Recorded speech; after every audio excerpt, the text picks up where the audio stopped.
How Gen Alpha will change society forever, man. You know, I've really been thinking over it, y'all. I feel like Gen Alpha might be one of the smartest generations if you think about it. Because you got to think of the things that are like happening nowadays, right? Like Elon Musk just released those automatic robots that are going to be able to automate your whole life. And you would think that would make you stupid or something because you wouldn't be able to do simple tasks. But like, that means you would be elevated and doing higher tasks. I don't know, bro. Sometimes I'm like, damn, bro. You might be being too harsh on them, bro. I'm imagining if I was growing up and I was getting made fun of by millennials, all right, when I was growing up. I'm not gonna lie. I feel like every generation, the kids always get made fun of because like you're just in, it just gets stupider and stupider, right? And I know people are gonna be like, oh, Tommy, that's so ironic. Didn't you make a video talking on Gen Alpha? No, bro. All right. Gen Z is pretty stupid too, though. Don't forget that. And millennials and pretty much every generation before, all right? But yeah, let's see this video. Gen Alpha is the first generation of humans to be born with access to mobile technology. By the age of 2, many Gen Alpha toddlers can already interact with these devices in meaningful ways beyond watching CoComelon on YouTube. They can navigate the app menu and even play some I'm trying to think, is that like a human nature or is that like a dystopian thing where like they're able to, kids' brains are able to tell now which functions go here, this, and that or whatever? Like, I don't know, maybe it'll make them smarter for like simple tasks in the future. Like, you know, you could pick up on something faster, but you never know, to be honest, man. I mean, the things they're consuming are brain rot. If it was all like educational shit, then everybody would be like, okay, it's cool, but like they're consuming like YouTube Kids and, you know, Skibbity whatever. Games. How will this level of access and proficiency with technology shape Gen Alpha? And how will Gen Alpha in turn change the world? I want to acknowledge that generations are a strange concept. Grouping people in a roughly 15-year age range into one definable set of characteristics seems reductive. That is kind of crazy. Like, why do we do 15 years? No, like nobody's ever mentioned that. Most cases. But there are some instances where this distinction is useful. Generations help group people who experienced and reacted to the same historical and social events within a specific time period. And the truth is that these factors unify people to an extent. When discussing how people are handling the rising cost of housing, for example, generations are a useful shorthand to demonstrate that one group of people will experience this phenomenon very differently than others. Generation Alpha, specifically, is the generation that follows Gen Z, consisting of individuals born between 2010 and 2025. Most of them are still kids, with the oldest ones. That's crazy that in like 2 years, it's gonna be the end of like Gen Alpha, then it'll be Gen Beta, then that's Gen Z's kids. Holy shit, that's disgusting, bro. I don't need to see any of you having kids anytime soon, bro. By that point, bro, the youngest Gen Z will be like, what, like 16 or something? None of y'all should be having kids, bro. Me personally, bro, I'm waiting until I'm 35 or 40. I don't know if that's controversial or not, but dude, I'm not. I got life to live, all right? I got life to live and things to do. Becoming just teenagers, while the last of them are still being born as we speak. How can we possibly know that they'll change the world when they've yet to learn how to work a part-time job or drive a car? While we can't know for sure what changes they'll bring, we do know of one major factor that influences a generation like no other: technology. We often think of technology as another way for us to express ourselves and our will. However, the 20th century philosopher Marshall... I feel like with technology, especially VR, like I have the... Hey guys, Tommy NFG here. You know, only half of you guys are subscribed and even less of you guys have noties on.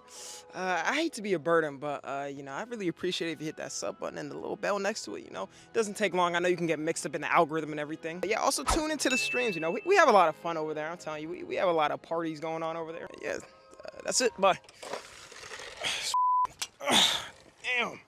The MetaQuest 3 or whatever, where you can kind of like scan the walls around you and play like games. That could be very useful for like learning certain complicated jobs for a kid that may not be able to actually be there, like learning how to, even doing something like when you're in high school, like learning how to work with car parts that you might not be able to access or whatever in real life. So I mean, that could be a good thing. I really think you never know. This generation actually might be up there in smartness because the amount of technology access they have. I mean, there's a lot of smart people in Gen Z because we had a lot of technology access growing up and stuff. There's a lot of, on the other hand, brain dead people in our generation because the same reason. A way for us to express ourselves and our will. However, the 20th century philosopher Marshall McLuhan describes it differently and perhaps more accurately. Like a car name. McLuhan is most well known for this line: "The medium is the message." What he means by this is that the media format has more significant effects on us than the actual content of the message being sent. The format media takes changes our relationships with the message and each other. It conditions us in a specific way. In the words of McLuhan, we shape our tools, and then our tools shape us. The technology that we develop shares our lives. I wonder if like they had to be more smart back then, especially for like silent films and stuff. Like he was talking about how technology actually shapes us, the content doesn't matter. Wondering since you had to analyze more and stuff, especially with older movies. Older movies used to be like way longer. I think the average movie back then was like 3 hours or something, 2.5, 3 hours. But it might have made them smarter because they had to sit there for a longer time. So never know, man. Interact with each other in fundamental ways. Excessive screen use literally changes the gray and white matter in young children's brains. It reduces their literacy, their ability to speak, and their comprehension. Families interact less with each other and more with screens. This was true when TVs entered the living room, and it's far worse now thanks to mobile technology. But I feel like that kinda, I don't know if this is controversial, that kinda might be a good thing. Especially if you live in like a family that's very just not functioning well, abusive, this and that or whatever, you have a thing to like escape to. As Gen Alpha gets older, they're being introduced to a medium that has shaped us more than anything else since the dawn of humankind. They're growing up as kids with social media accounts, which will drastically change how they see each other and themselves. With his concept of the global village, McLuhan suggested that TV, radio, and mass communication in general were already changing us from a society of individualism and privacy to a tribal society where everyone watches everyone else. People act and react based on what the larger group knows and believes to be true. That is true. Social- Bro, echo chambers right now are so crazy, bro. Like people hear one thing, they check the comment section, they agree. Everybody's agreeing with it, so they're like, damn, I gotta agree with it. No, you don't, bro. No, you don't. Social media has made McLuhan's description of mass media far more relevant. Our new tools have made us hyper-aware of what others think at all times. We affirm the values of the group we belong to, such as the two sides of the culture war. We also fear being outcast by violating the norms of these groups. We become tribalistic. Nah, me personally, I don't care, bro. Like, I'll always say my opinion or whatever, unless if I think it's really just personal and there's no point in saying it online, then I'm like, I really won't. But like, I'll always, you know, if I have my view on something, I always straight up say it. And I've had people, you know, leave my community or something because I've had a certain view on something. And I'm just like, it is what it is, bro. I don't really care. I didn't need you in the first place. But previous tribal societies were much smaller. You could keep track of most people you came in contact with. With social media, you come in regular contact with thousands If anything, of people. it was way worse with old tribes because you would literally get ousted. Like, bro, where were you gonna go if you lived in an actual, like, let's say you lived in an African tribe or something back then, bro? At least with social media, you can find another group that's gonna upset you. Back then, that was not possible. Humans have an evolutionary constraint of knowing about 150 people. That's crazy. Beyond that, we experience That's so cortical crazy, man. overtaxing in the brain. With social media, we're connected to thousands of people and in a tribal way. It's not surprising that these platforms are becoming more associated with anxiety and depression. Gen Alpha adolescents are and will be growing up in this tribalistic world with earlier access to social media than any other generation. That's true. This not only affects the way they interact with their peers, but according to research in the field of neuroscience, it changes the way they process emotions. Generation Alpha is already entering high school environments. It's the first time that they'll be expected to write papers of considerable Wait, what did it say? Are they entering high school? Because the Gen Alpha's 2013 from what I know. No, I don't think so. That's like 11 years old, right? considerable length. They may also take up coding and computer science courses or dabble with computer-generated images and art. Unlike previous generations, Alpha will navigate high school with access to generative AI tools to help or completely take care of school projects for them. Nah, that's the thing, bro. They're not about to be learning nothing. Shoot, I know in college. Never mind. I did all my college assignments legally, and I never used anything ever to help me, teachers. Teachers are learning how to recognize what an AI-written paper looks like, but it won't prevent a student from using a program like ChatGPT to give them a draft to work off of. AI is able to code and can be used by students in computer science courses. It can easily handle low-level syntax work that students usually start with. Teachers who still want their students to prove their proficiency will struggle to be able to tell what was supported by AI and what was not. Many students will be missing out on important skills. Bro, I saw some video where like some professor was talking about she doesn't even like grade the work anymore. She just has to check like it for AI to make sure it wasn't generated. It's kind of sad, bro. Because some teachers really go into the profession like, man, I want to help these kids, man. I want to help them become the best people of all time, teach these lessons, and hopefully strive them to a better path in life. Meanwhile, they're just asking ChatGPT, what was the significance of the Declaration of Independence? Generate me 5 paragraphs with middle font indented, like, bro, that's gotta be sad, man. They'll be dependent on technology in a way we've never seen before. In writing, we're able to generate ideas and bring cohesion to a large subject. The problem, though, is that if AI is taking the reins of writing, then it's also taking control of ideas and direction. Gen Alpha will become removed from the ideation process. If they do have involvement, it'll be in a higher level direction and decision-making part. Okay. How will an entire generation cope when every discussion is just a regurgitation of what's come before? Where will the fresh and novel ideas come from?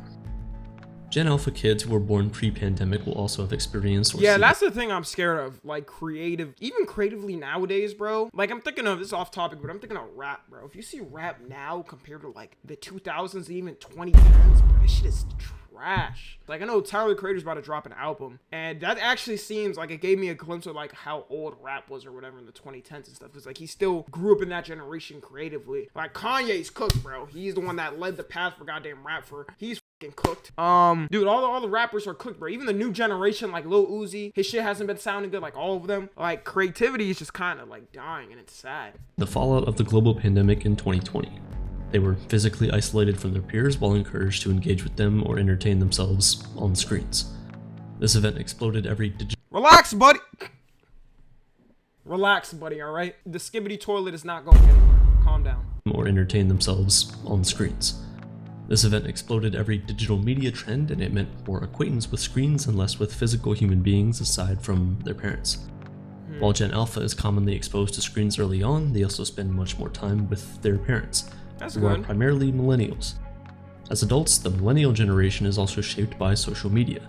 They're known to teach kids early about mental health, gender norms, and climate change. Yeah, I feel like every generation gets better with parenting and whatnot, but millennials really up by giving their kids iPads. Why are you giving your kid an iPad? Why are you not raising the kid? I hope Gen Z doesn't do that. Like, I'll probably give my kid an iPad for like an hour, 2 hours a day, or if I really just want them to use it like a lot, it will be only apps, be math games. They won't be checking no YouTube kids, nothing like that, bro. Millennials are also having fewer kids. They're far more likely to host single-family households than previous generations.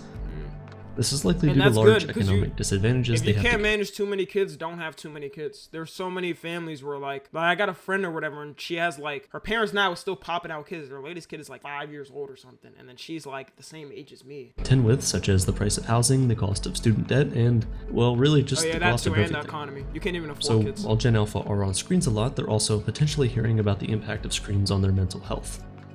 Research on Gen Alpha so far suggests that they have some unique strengths and weaknesses compared to previous generations.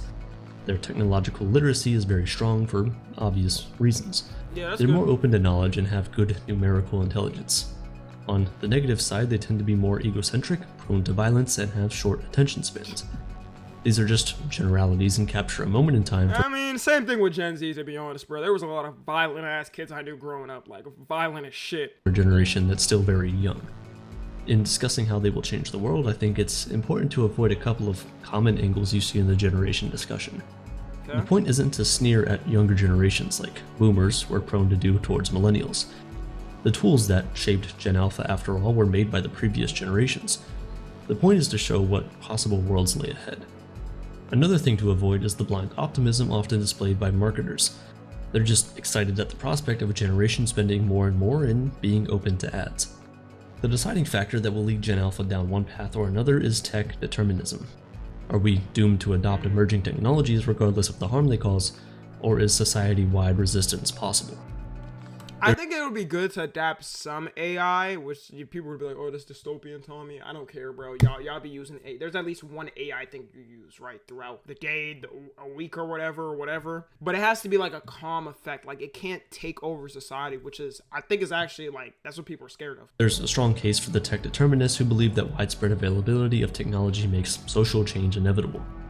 We don't seem to have many mechanisms in society to prevent new technology from taking over.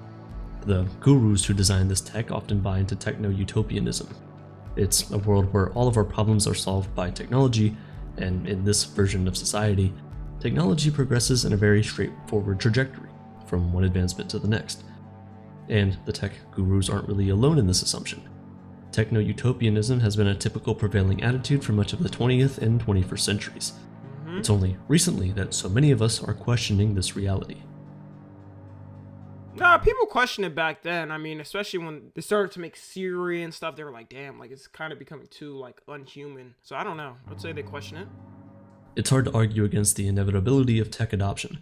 When an exciting new piece of technology... I wonder how people who bought this fucking piece of garbage are doing. We spent 3 bands on this, man. I got that MetaQuest, I don't know, the one I just told y'all about earlier that scans the walls. Amazing, bro. Your platform is introduced and is well received, it spreads. All the potential harm it can cause is never really known right away. The impact of social media is still not dissected thoroughly. We only broadly understand that it's having a negative effect on the mental health of people who use it, especially adolescents. Governments and legislation lag behind the data as well. Before any laws are introduced preventing access to harmful tech, there generally needs to be a well-established body of evidence. Governments don't seem well suited to properly legislate against tech platforms in a way that won't easily be skirted or cause unintended consequences. Tech literacy is only so common in policy making. And while plenty of governments legislate based on gut reactions, lobbying, and other less objective criteria, it's not something... Holy shit, no, that Mark Zuckerberg hearing, I remember seeing this. Dude, they asked him the dumbest questions. I think one of them asked, I forgot what they asked, bro. There's a whole compilation on YouTube if y'all want to check it, of them showing how old the government is, how stupid they are. They were talking about, like, how does Facebook make money? And then Mark was just like, run ads, bro. Like, every social media platform does that. Objective criteria. Thinking he was stealing data to make money. I mean, they still do that, but, like, that's the full amount of money. That's not the full way to make legislation money. Must involve a more scrutinizing approval process. But that comes with its own set of concerns. It could cripple the open internet and require many layers of expensive bureaucracy. It just seems like tech has human welfare beat.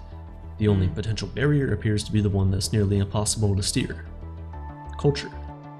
We've become increasingly aware of the issues with excessive Yeah, I feel like culture always beats technology. We'll never just lose our culture because of technology. It's literally impossible, bro. And social media follies, and even if we don't have perfect evidence for its impact on our mental state, our first-hand experiences typically suggest it's making us feel worse. Humans are capable of resisting compulsions for the sake of our own well-being. We're often drawn to the comfort of a sofa and TV, but choose to go to the gym instead. It's a sacrifice of time and energy to improve our physical and mental health. Bro, it's crazy how much, like, of a lifestyle the gym becomes. Like, especially, I'm just telling you, like, a month, like, even 15 straight days of going to it, you're gonna be locked in forever, bro. I started working out and I never looked back. Now I'm like, I'll go insane if I don't go to the gym. For, like, after a month, bro, I'd actually start going insane. Like, I gotta do some type of workout at least. For a cozy time on the couch. Resisting desirable technology is possible in a similar way.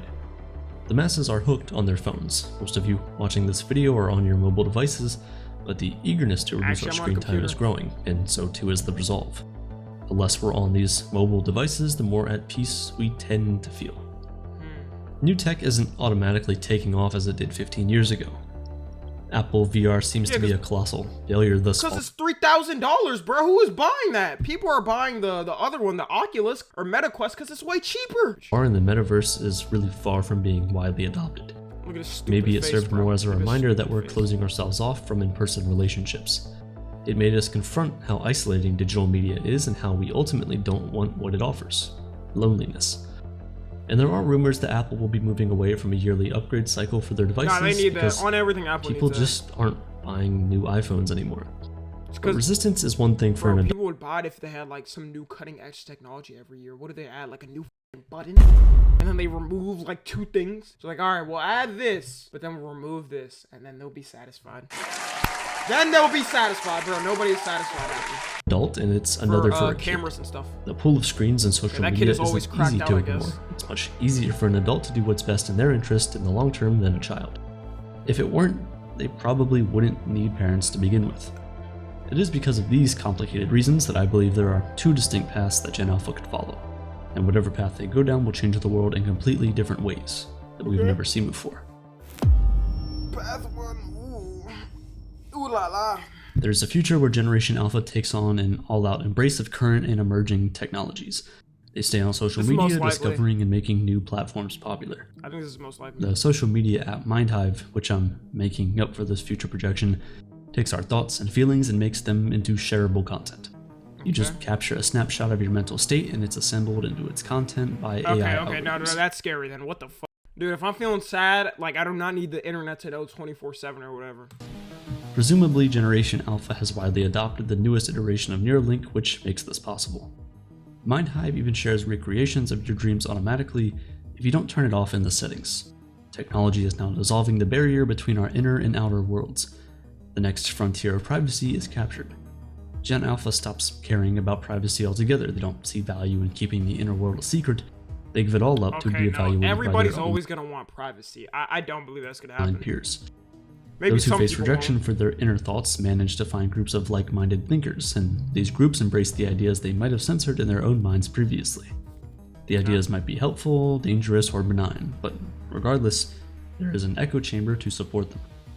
Anxiety and depression grows, but the apps respond. Meditation becomes embedded in streams, asking users to stop for 10 minutes. Some move on to the next app, but others take it seriously. The algorithms better manage distressing content, privileging a balance of media that triggers negative emotions and ones that boost esteem. The platforms do just enough to keep people from breaking and leaving. Gen Alpha is kept in a functional state of mental wellness where they're almost entirely at the mercy of an algorithm for their happiness. Beyond the app, I would say some people are like that nowadays. I mean, people be cracked out when they don't get their phones for like 10 minutes or whatever, man. Alpha turns AI into an intimate tool. It's how they interact with the world, removing an increasingly vast number of steps in the digital space. Nah, bro. Only high-level considerations will be necessary. They'll simply think And of not only that, this is a first world problem too, because like, how are other countries that are less developed going to be getting this technology? command, and the AI will take care of the rest. If they want to travel somewhere, they'll only have to tell the AI where they want to go. They'll lose or never learn many skills, and with them a certain level of critical thinking and idea exploration. While this may seem scary, it may compare to how cars went from manual to automatic. You'll lose a level of control, but you have a more leisurely drive. What we consider creative work will probably shrink considerably. Any human-based creative output will be niche in the same way a handcrafted item is now. You may think we'll always value the human touch, but the I average think people always like handcrafted more though. It's impossible to literally do everything handcrafted, but like, these are examples of things that people like still want. person probably won't care. Like, Even everybody now, would many always want internet something users don't seem to handcrafted, notice which or is be not concerned realistic. that something is AI generated. Movie studios will find more ways to use generative AI until executives are the only ones left in the building. I think this is true. 2023 writer and actor strikes This is were primarily 100% true, but like, dude, people are always, I'm not going to watch a f***ing movie with AI actors. I wish they would do some stupid shit like that. focused on preventing AI from ingesting their scripts and impersonating existing actors. Eventually, AI won't have to rely on famous actors and good writers. They'll just create their own from scratch. Nah, I will, Also, bro. Gen Alpha You'll won't be always need watching the human movies component. or treat from media that's not connected to a social platform. Ironically, Gen Alpha will mostly have physical access to work. They'll try to embrace the trades because they'll have to earn a wage. The value of this labor will go down, and in general, they won't earn as much money. Unemployment will be much higher as there won't be enough of these types of jobs. Their society will be poor, but they'll ultimately be able to escape into their digital lives. They'll still have mobile screens.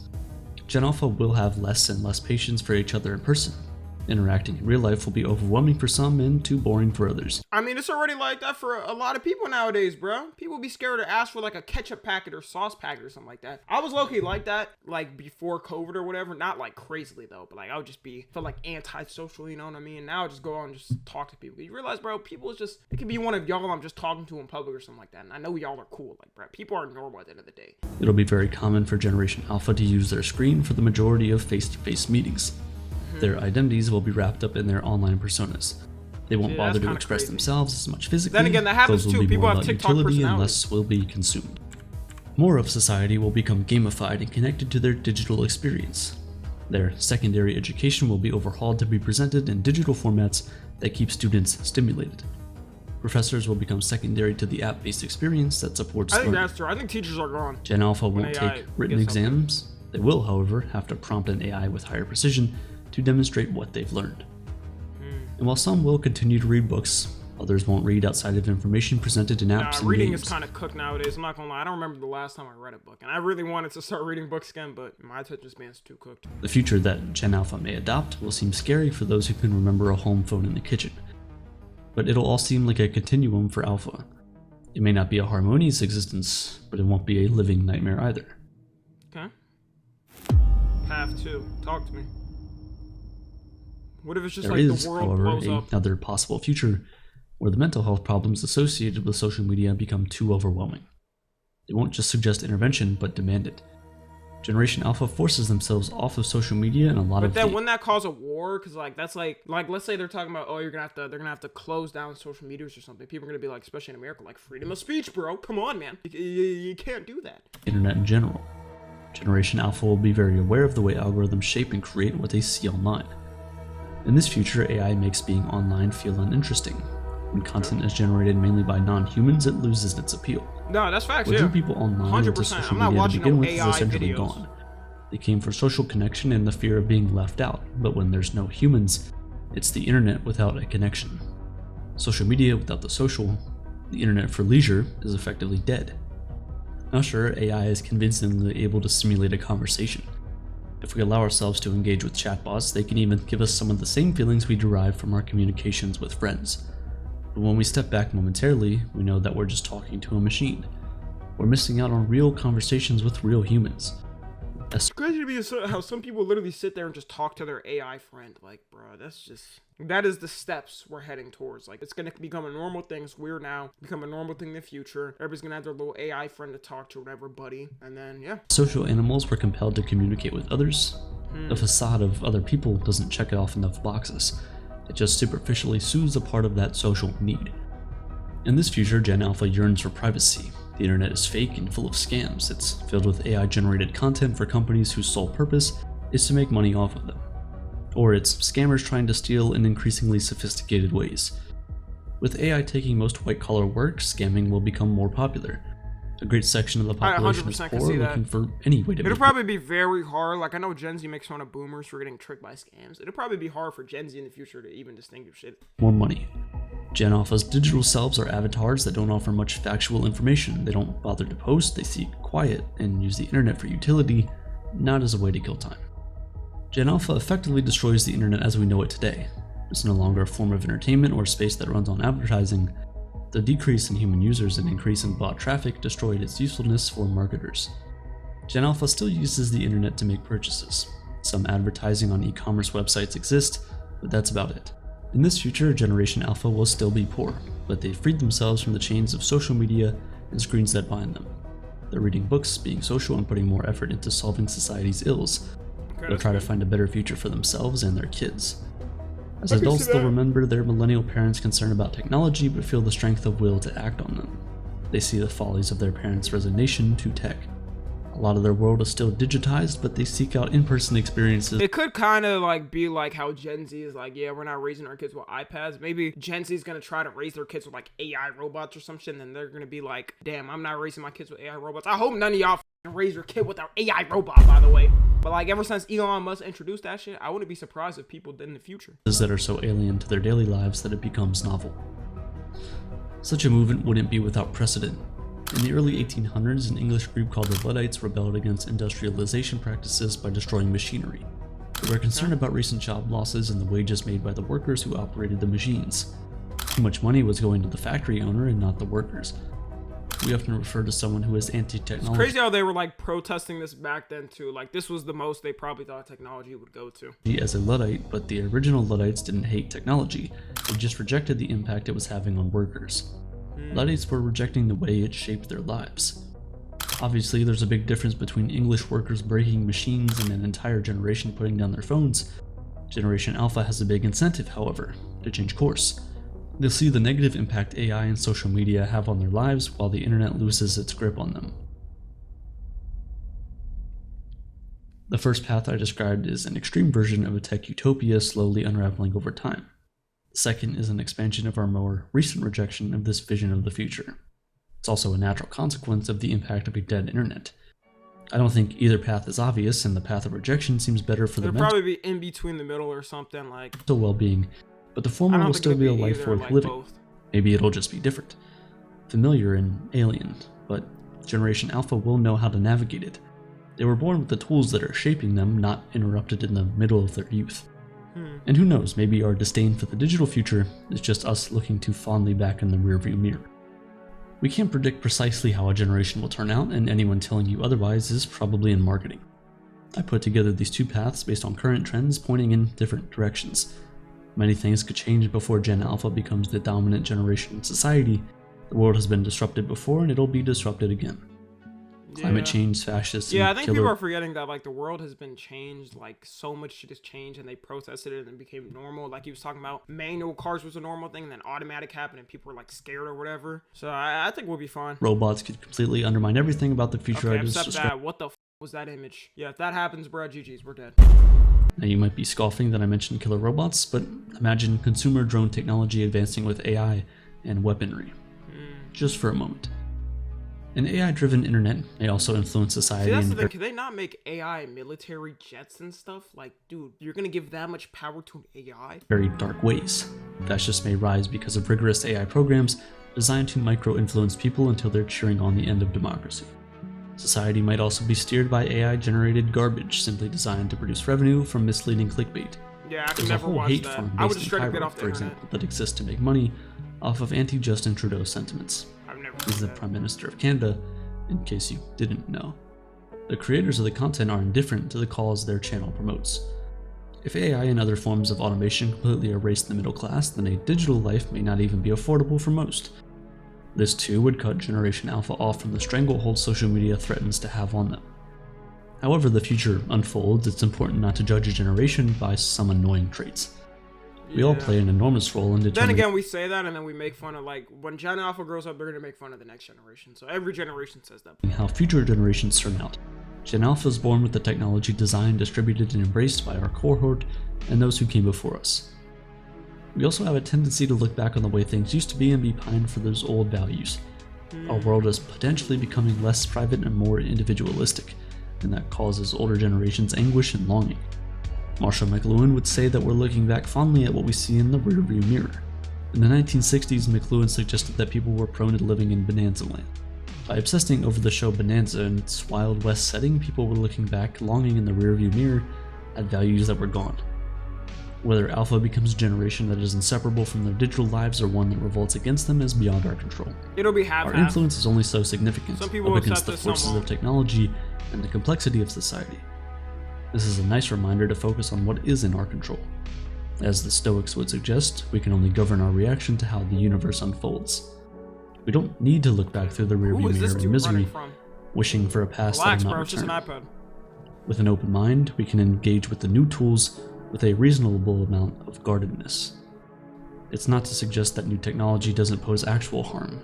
Digital media can negatively impact your Nah, it relationships, does. your concentration, and many, many other things you love. Social media and gamification can lead to unhealthy addictions. The many forms of digital media can wreak havoc on your well-being, and every generation needs to take that seriously. But we can thoughtfully navigate these potential harms. There's still happiness to be found in By burning the robot? Yo, what if this robot looks back at this in the future, becomes sentient, and just kills the dude that made this video? I'm just kidding, bro. Alright, man. You're good. brave new world, Robot won't touch you. and Generation Alpha is capable of finding it. A W video by bro. Good luck, Gen Alphers. Alphers. I don't know. Hopefully y'all make it for real, man. Because y'all coming into a cruel world, and it's not gonna get better, and you're gonna make it 10 times worse, right? So, yeah, if you're rushing to 2, make sure to join the Discord and watch the streams. Subscribe to Tommy NFG.